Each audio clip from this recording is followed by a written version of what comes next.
Okay, let's do this. Welcome back. This is your Quick Focus Blueprint coach, Jim Kwik. And I want to congratulate you for, again, showing up. And even though that sounds a little bit repetitive, I want you to feel my energy and the sincerity in my voice when I'm telling you that I really appreciate you and your ability to step up. Because, when I was struggling all those years with labeled the boy with the broken brain and had all these learning challenges, I was always showing up. And I didn't always see results right away.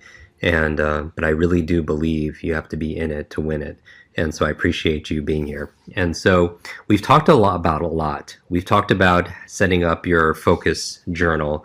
So you have your focus journal, and in there you're keeping track of your GPAs, which are your big goal. What are your big focus goals for this program over the next 30 days, this journey that we're spending together in terms of tripling your focus? What do you want that to equate to? Greater levels of intelligence, greater levels of influence, greater levels of income, maybe it's your greater levels of impact, but get very specific. So we talked about goals, purpose, action. We talked about keeping a journal because you want to be able to record and reflect and keep all that information in one place. We talked about the power of also having a to-do list, but also having a not to-do list, which is equally important. I find it's even more important to be able to have those things there, things that you certainly won't do. And I'm going to talk a little bit about that in your lesson today, specifically the foods that you should avoid that's really going to hurt your focus and compromise your level of focus. So that would add some of these onto your not to-do list, if you will. And we also talked about time management, specifically the Pomodoro technique, and how our attention tends to wane, tends to decline after about 25 minutes or so. After about a half an hour sitcom, we know that your attention fades, and that if you take breaks, what I call brain breaks, every 25 minutes to stretch, to be able to hydrate, to be able to do some deep breathing, you can energize and refocus and get back into the flow. And you also create more primacies and recencies. So again, if you haven't listened to the past sessions, make sure you do that so you get all the details. Now, in this lesson, I want to talk about your lifestyle. And specifically, we know that 1/3 of your potential, your mental potential, like your memory, is predetermined by genetics and biology. But that means 2/3 is completely in your control. And I love that. And you should love that too, because that means you have control, or at least influence, of where your focus flows. And so the challenge is there are a lot of things that affect your focus. I mean, everything ranging from lack of sleep to having problems at work or problems at home. It could be blamed, right? You could blame your foggy, wandering brain. But one of the other things that I like to really focus on when it comes to the things that affect my focus is diet, right? Diet also plays a major role in how easy it is to buckle down and get focused, or potentially the wrong foods could really hurt our focus. And so if you already eat pretty healthfully, you might assume that your diet wouldn't be a factor in this. However, there are a number of foods that really zap your memory and compromise your focus, and you might not know what those are. So I'm going to point out some of them, and then I'm going to give you some of my favorite foods that actually improve your memory and improve your focus. And so I would get out your quick focus notebook, if you will, and take some really good notes on this also as well. And here's the thing. So I'm just going to say the ones that are on the top of my mind. And so one of the things you want to be able to avoid is too much table salt and sodium, right? So something innocuous like having too much soy sauce with your sushi could play a role. According to a study done in neurology in 2014, hypertension often brought up eating too much salt and sodium-packed foods, like soy sauce, for example, could restrict blood to the brain and negatively impair your focus. It can impair your organizational skills. It could compromise your memory. So high salt intake can really cause electrolyte imbalance and mild dehydration. And water is so very important to maintain your focus. I could do a whole session on the power of water.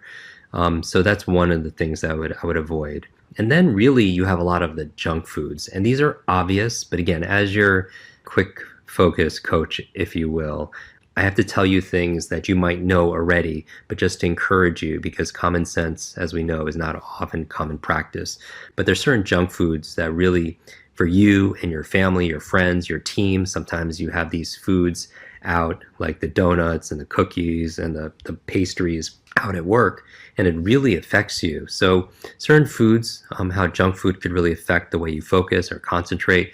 When you get into the afternoon, right? It's after lunch, and usually where people start to lose their focus is around that 3 or 4 o'clock, that slump, it hits you, and you're tempted to go to the vending machine to get your favorite candy bar, or some people go for their soda or diet soda. And while these foods, if you could call them that, could certainly give you a little bit of alertness for a very short period of time, they can often do more harm than good when it comes to your focus, when it comes to you paying attention. So these junk foods could actually affect your energy level and the way you actually process information. And so that's a big challenge. And so the big culprit in here is really sugar, right? And having that sugar crash. When you're out there and you're eating these foods, these highly processed foods that are high in fat, high in sugar, high in calories, your body digests it fairly quickly. And since most junk food has very little nutrients, they've been stripped away, your body is forced to use the sugar as energy. That energy is really spent quickly because it's refined nature of the junk food, which means you're experiencing a temporary sugar high, but really it's a false feeling of energy, and then it's quickly followed by that sugar crash, right? And it affects your behavior.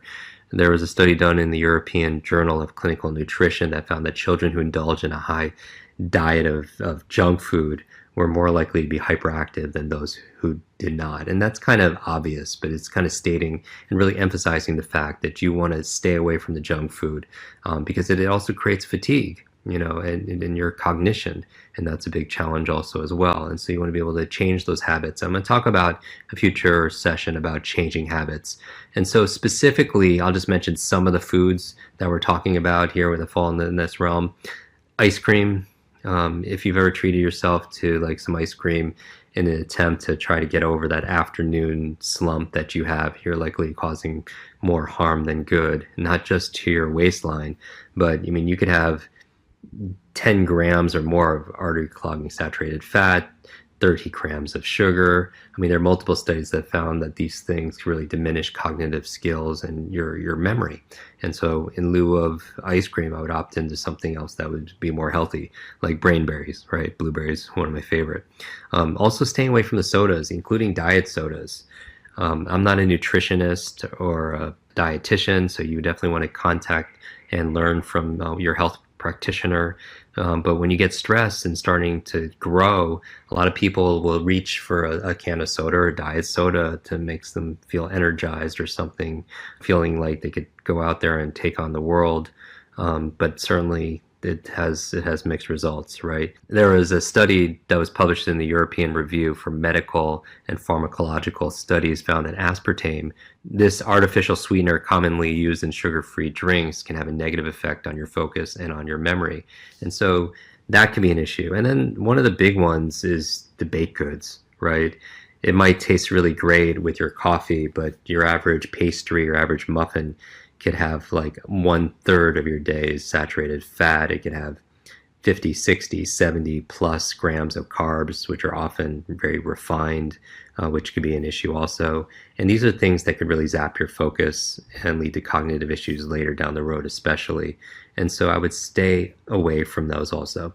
So I'm going through these kind of quick, but I really wanted to mention to you some of my favorite brain foods. Okay, so it's not just about eliminating stuff, it's about adding something good in there. So my top 10 favorite brain foods, and you could, if you've gone through our memory program, our quick recall masterclass program, you can memorize these easily and pick them up at the grocery store next time you're at the health food store. So what would I replace the junk food with and the high sugar refined baked goods with? Number one, avocado, right? Avocado is great.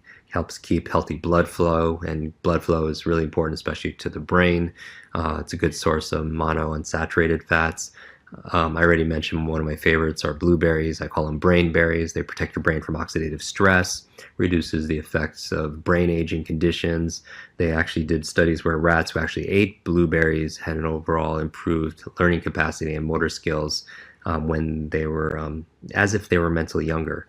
Number 3, in no specific order, I would say broccoli, incredible source of fiber, rich in vitamin K, which is known to enhance cognitive function and improve brain power. Number 4, I would say coconut oil for the medium chain fatty acids that ignite your body's fat burning furnaces. Number 5, I would say, if it's allowed in your diet, are eggs.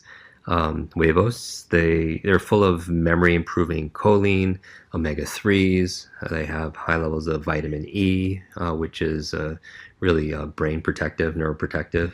Number 6, I would say green leafy vegetables. Some of you are really happy about that. You eat your spinach like Popeye. You have kale, collard greens, again, good sources of vitamin E, good source of folate.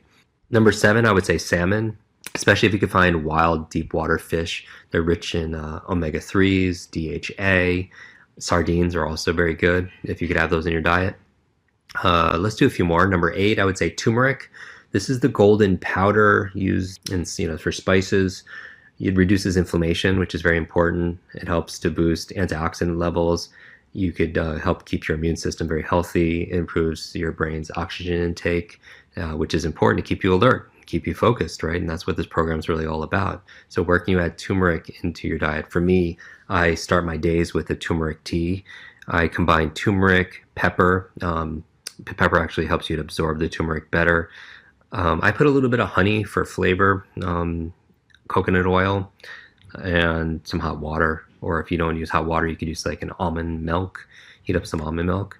And that's how I have my turmeric. Number 9, walnuts. And you notice walnuts look like the brain, right? I talk about the signature, the sign of nature, how certain foods, like you cut a carrot, it looks like an eye, human eye.